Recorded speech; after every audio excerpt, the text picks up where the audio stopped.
hit record. There we go. So that'll just record it for the other people in the group who can't make it. So, Susan, have you embroidered before? Something like 50 years ago. Oh, okay. I started, it was probably in like a home ec class, but that's it. Oh, okay. So, I do have the supplies for it though. oh, okay. Very good. Yeah, I mean, it doesn't take a lot to do embroidery. So, okay, Beth, looks like Beth is back. Beth like somehow got disconnected, but now she's back. So, um, very good. Beth, can you hear me? Yes, I can hear you. Oh, okay. I just wanted to make sure it looks like you were gone for a moment and then back. I don't know what happened. So anyway, on the kits, let me see here if I'm going to pin myself to the front. There we go. So I won't be, am I bigger now? Yes. It depends on your view on your screen. So in your kit, you will have the pattern. The patterns for these are usually just two kind of pages. So you get, your main kind of pattern cover with requirements, and then it has, it'll tell you what colors you're using where. And of course, you can use whatever colors you want. We had a few people who got the Valdani kits, and but if you've got a lot of embroidery floss or pearl cotton at home, the pattern is using Valdani Pearl 12 cotton. So if you are using embroidery floss, which is the 6 strands, you want to use at least 2 strands of floss, and you might play with 3. I kind of like my embroidery to show, so I like it a little heavier, but it's all personal preference. And then, so, yeah, so there's always a key to what colors go where, but in embroidery, you can do whatever you want. I mean, you don't have to, you could decide, oh, she's got all the apples are red. Well, you could decide to throw in a green apple or something like that. So feel free to put your own little spin on these things, because that's what we do in our quilting and sewing is, try to put a little bit of ourselves into them. And then the other page you have is and I think I'm in reverse here for you, but it's the template for tracing. And you can use a light box. You can use, a window, tape things up on a window. Although I find sometimes pens don't like to write up like that. They prefer to be down. And of course, you will get the towel that you're going to be using.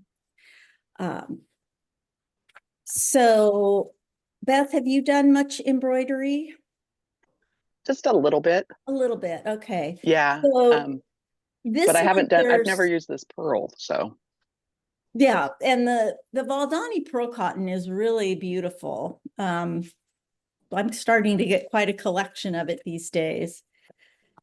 When I bought the towels, I was playing around, and this isn't this month's towel, but this is one of the months we'll be doing when we get to the February, the Valentine. And when I trace, I use a light box, and I usually use a Micron Pigma pen. And the Pigma pen is permanent ink.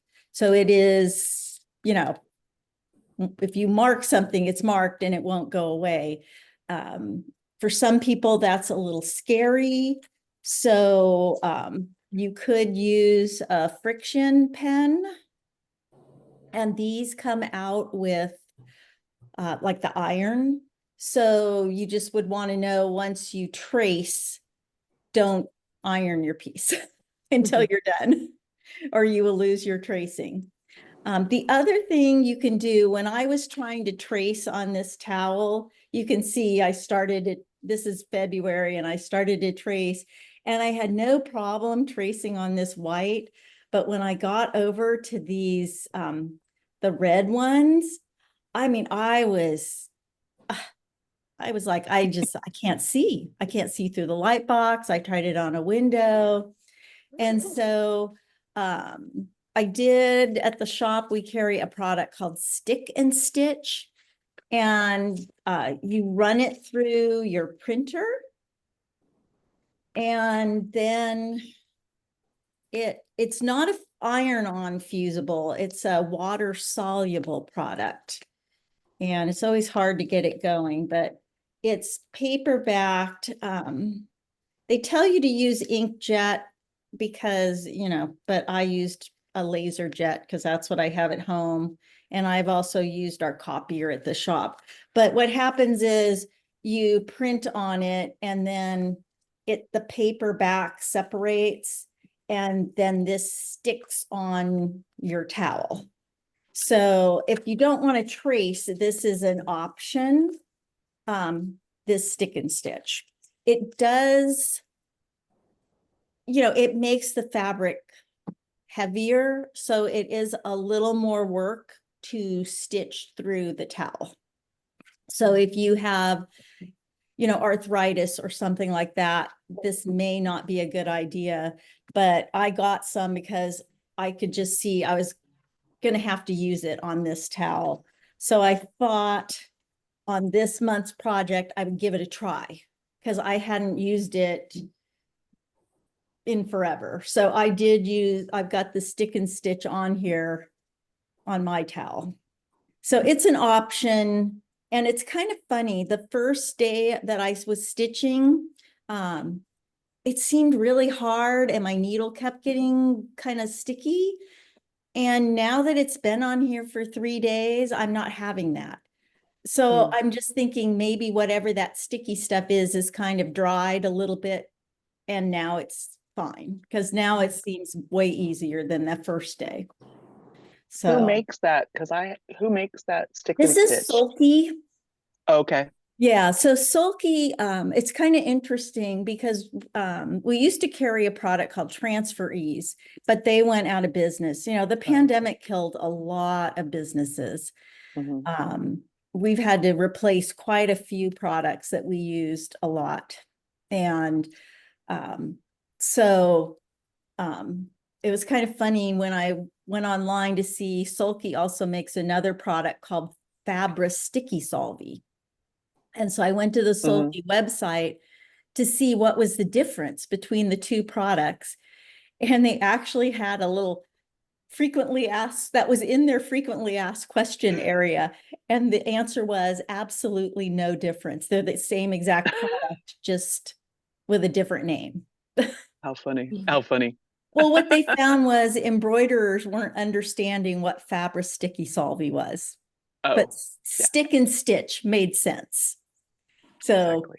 yeah, so we do carry this at the shop. We can, you know, mail it, or you can pick it up if you think this is going to work for you. So Well, yeah, I so had some stuff.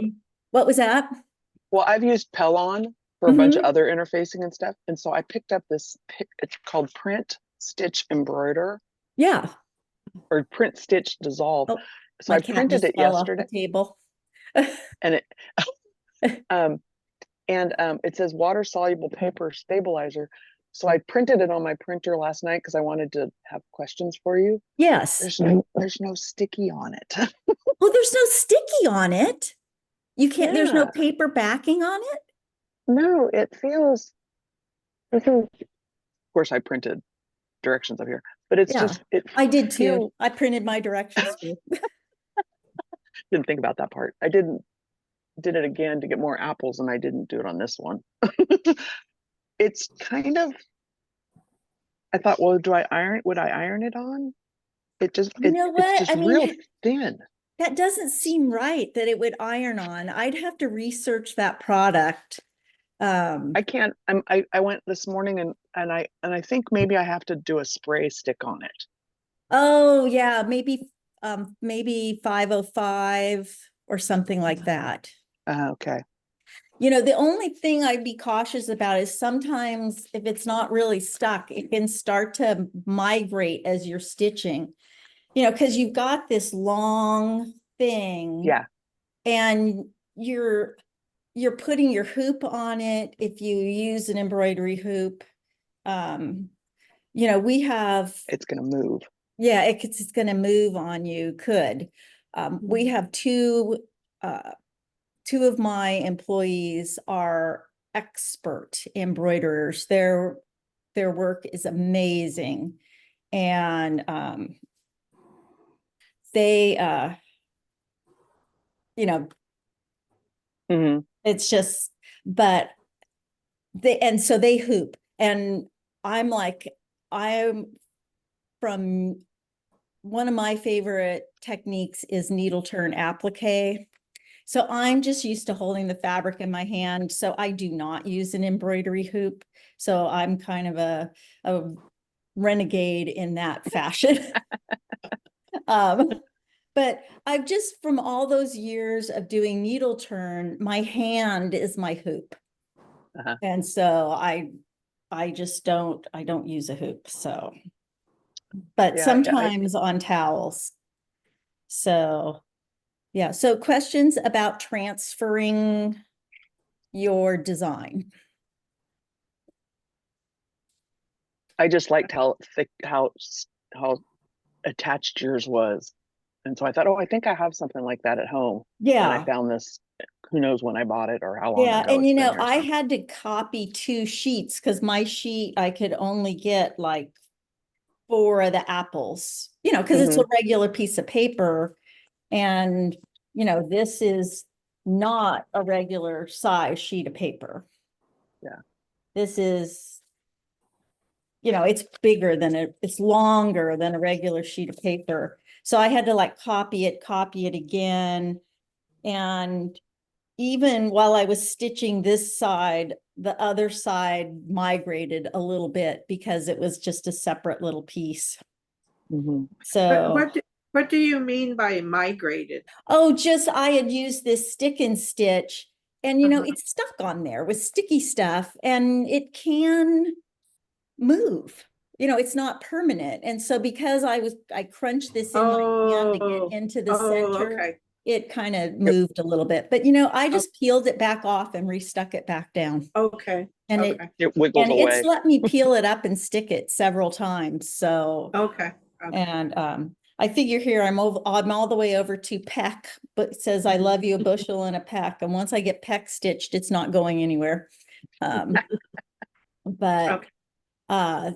yeah, so you can use stick and stitch, or you can just use your pattern piece on a light box or a window. Micron, friction. I mean, I suppose you could use, you know, other things. You just don't want to use like a ballpoint pen that would run. You know, those, if you washed your towel, that would come out. But these are the 2 I use for embroidery: Micron, Pigma, or friction. And when you're marking your embroidery, on here, so this month there's chain stitch, stem stitch. Blanket. What else is she using? Back stitch. So those are all very basic. It says here she's got a little blanket stitch on the stem. And these little seeds in the apple are lazy daisy, which is a version of chain stitch. And I have discovered that you don't want to trace, if you are tracing, don't trace that as the seed. Just put a little dot at the point of the seed. Because when you make a lazy daisy, you just can't cover your tracing. And if you used a friction that irons away, that would be fine. You know, you could do that, but I usually use the micron. So I just put a little dot, that's where my needle comes up, and then I make my lazy daisy, and I don't have to worry about covering my tracing, because lazy daisy is kind of unpredictable on how narrow or wide it's going to turn out. At least for me, it is. Okay. So, too. so if you are tracing, just trace like 3 dots on one side and 3 dots on the other side, and, you know, use your judgment on making your lazy daisy. So, so that is tracing. I'm just thinking both of you are fairly new to stitching, and I was trying to think.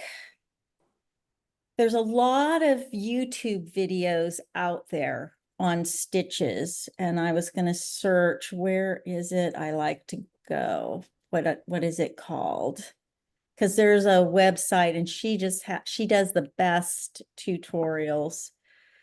I've done a few embroidery tutorials, but it's really hard to get the camera right to see what you're doing.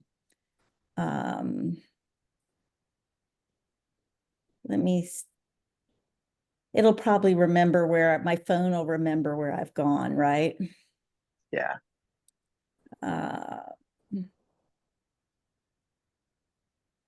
I found yesterday cutesy crafts.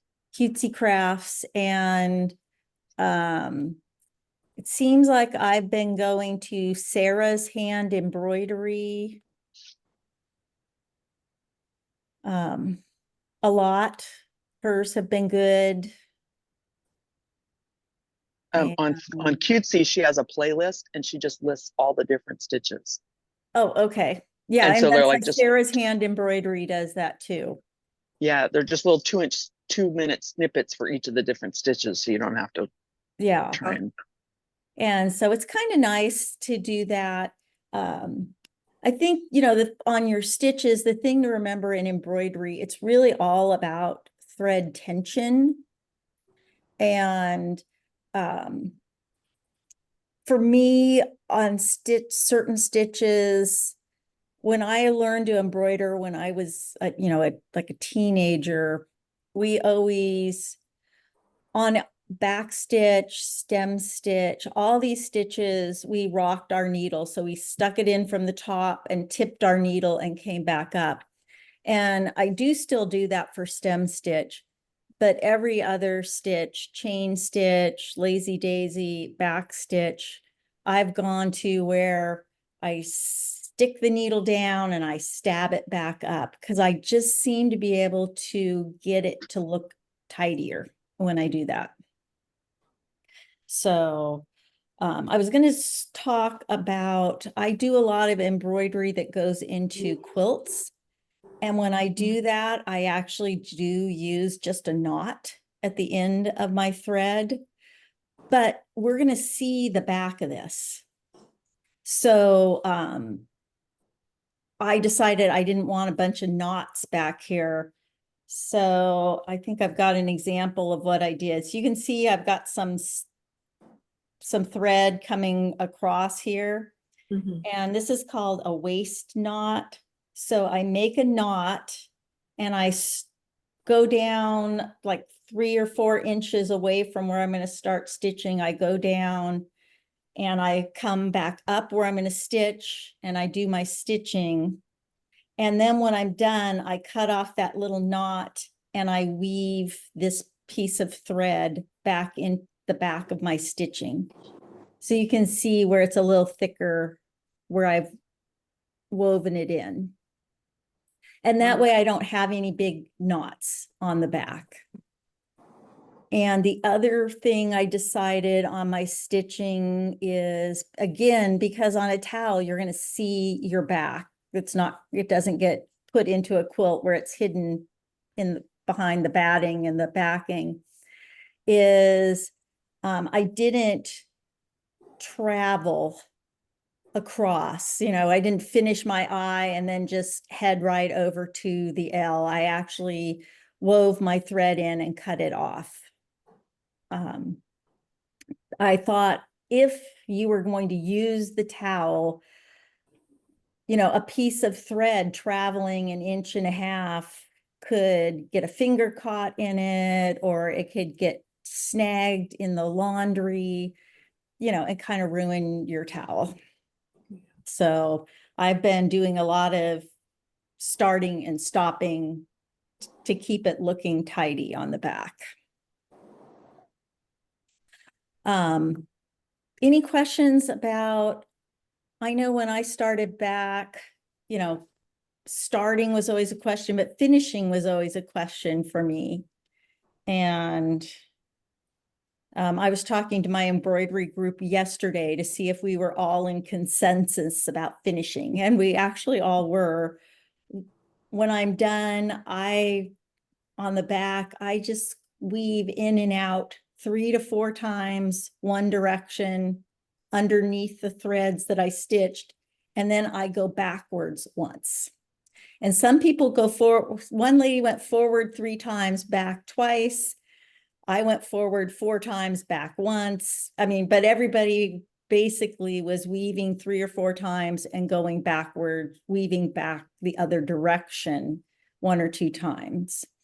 When you And say going forward, you're saying through 4 stitches? 3 or 4 stitches. So you've got your stitches on the back, and I just take the needle under the stitch and weave under the stitch.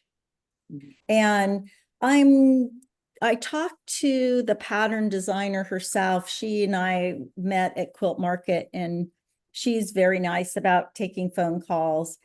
And she actually recommends using a clear, when you're done, use a clear permanent glue and put just a tiny, tiny amount on the end of your thread.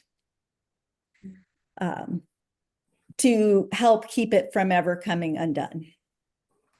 And I haven't tried that, but I will do that on this one when I'm all done. I'll give it a try. I do have another question. I have a Oh, sure, question. Beth. This Pellon or this thread, Mhm. it seems thin, but you just use one strand of Just it? one strand. I mean, you can see the chain stitch. I mean, you can really see it. It's, Yeah. yeah. And then the words I've been doing some people call it stem stitch, some people call it outline stitch. But But that's all that done with really, that's one thread there. that's one thread there. Okay. Yeah. So the next, in pearl cotton, the next size up is pearl 8, and it is significantly heavier. And it's hard to get any like fine detail with it because it takes up so much space. And I've used number 8 on some of my wool when I'm embroidering on wool, because the wool kind of is fluffy and it soaks kind of hides the thread. Oh, the cat made sinks back in. she like tried to jump up on the table and did not make it. So, I have to tell, my husband just came home, so I'll have to tell him he has to be quiet. I'm on my Zoom call, honey, so no, I'm on my Zoom call, so, okay, very good. Anyway, any questions about tying off your stitching? Not right now. Not right now. So, I'm sure, I know Beth, you must live close to the shop because I saw you yesterday. And Susan, you can always call me at the shop if you have a question. Okay. I'm not always there on Mondays. But Tuesday through Friday, I'm always there. And Monday's my day. I'm there couple Mondays a month. If I work on Saturday, I take Monday off. If I have Saturday off, then I work on Monday. So I try to give myself a couple days. Got to get my sewing and embroidery done. If I'm at the shop all the time, I can't do it. Exactly. So I'm trying to think what else. next month, so always call if you have questions, because I'd rather if you get stuck, call me. And if we need to, like Susan, you're kind of far away, you can't just drop in. We could always just do a quick Zoom link and I can demo something for you if you need me to. You know, Okay, thank you. yeah, we do that kind of regularly, little remote help. And because I'd rather you keep moving forward than feel like you're stuck and can't move forward. Okay. And I know for myself, a lot of times in quilting, I use a binder and put all my pattern in a binder. And then I usually use a project box. This, I will get a binder and put my patterns in a binder. I think I got to doing that because my cat likes to chew on paper and my pattern pieces would have the little holes all in them. I just got myself a little bag and I'm gonna, while I'm working on it, so that I can carry it around with me. So I'll take my embroidery with me on my little trip this weekend. May never touch it, but I can have it with me and I'll put my towel, whatever colors, a pearl cotton, my scissors, needles. Oh, needles. You need a needle with a big enough eye to thread. So usually a chenille needle, a 22 or a 24 is a good needle for this. If the needle, if you can't thread that eye, how do I explain this? When you are pulling the thread through the fabric, if you have a really tiny eye, it doesn't open the fabric up very much. And your thread can start to get fuzzy from being pulled through the fabric over and over again. Okay. But if your needle has a little larger eye, it will open the fabric up and help keep your thread from fuzzing. Okay. When you're sewing. So I have been using a chenille. I think it's a 22. It's somewhere on my project here. Or on the floor if it's my Or project. on the floor now. Yes, to be stepped on later. It is not there. But I do think I have another one. You know what I started doing with all my patterns? I do put them in a binder, but I put them in a sheet protector. Yes, I do too. Yeah. And so I don't put the holes in them. And then, yeah, and as I'm collecting the things that I want to do, I put those in there too, kind of, yeah, you know, like, oh, here's the cloth that I want to sew that on or whatever, do that on. Yes, and I've got a little wool project going right now, and the blocks are just 5 by 7. So as I complete it, they fit right in that sheet protector too. So it keeps everything nice. So, and you know, you don't really need much in the way of scissors, just a little snip for snipping your thread. I'm trying to think. Or do you have any other questions? Nope. No, None for me. So next month, you. Our project next month actually has a little coloring on the fabric. And so next, you know, it really isn't my intent that we would have a class every month, but certainly if we have a new technique or something, we can have a little meeting each month and go over it. Because, you know, the coloring on fabric, you could use crayons or you could use Prisma pencils. So we will, you know, we can talk about techniques on that. But it's kind of fun to color on the fabric. But when we color on the fabric, we can't use the stick and stitch because you really need to color before you embroider to get all the way out to the outside edge. So, but it'll be a more simple next month. This is a lot of stitching. Oh, I know what I was going to say. In the pattern, she somehow gets 7 apples across. Oh, we have a visitor. This is my baby. This is my big baby. This is my, she's 3. And then, oops, where's this one? Oh, come here.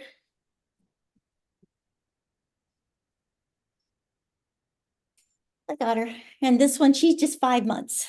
Oh my goodness. Oh, Baby. cute. She's like, I still have big paws. And she's a troublemaker. But so what was, oh, there is no way I can fit another apple on either side of this. I could not fit 7 apples on here. And I thought, well, I could fit 6, but I like an uneven number. So I am just going to have 5 apples, not 7. Okay. And no one will know. And except for you guys. And the other thing is I did wash and dry my towel and then pressed it with steam. Just because the towels are 100% cotton. And if I stitch and then I wash it and it shrinks because it's cotton, then my stitching might be all puckery. So when you get your towel, I just washed it like I would any dish towel, warm water, threw it in the hot dryer because I wanted to get any shrink it had out. And maybe that's why I can't fit 7 apples. But that was. I washed mine last night and I don't think I didn't iron it this morning. Yeah. But I'm going to have, my apples might hang over the top and the bottom a little. Yeah. And in her picture, hers like fit in there nicely and mine go right all the way to the bottom of that white and a little, maybe a smidge stick up at the top. Yeah. So, Okay. It'll be fine. That's how it's customized. Yeah, it's customized. And I had somebody tell me, oh, you should on the one end, you should like put an apple core. Oh, okay. Yeah. So, I mean, do what makes you happy on it. Use the pattern as a guide to get started. But if you want to change an apple color, add an apple core, well, it might be cute to put a little worm over there.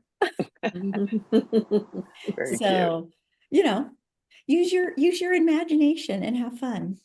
Okay. So, Great. if there aren't any more questions, I'll let you get on with your day. And but just call me at the shop if you need any assistance. Awesome. Well, Okay, thank you so great. much. I appreciate Thank it. you. And go Giants. Cindy, Yes, it was go nice meeting you. Giants. Yeah. Okay. Okay. All right, Well, thank you. Thanks. Good to Nice meet meeting you. you, Susan. Bye, Susan. Bye-bye. Bye-bye. Bye.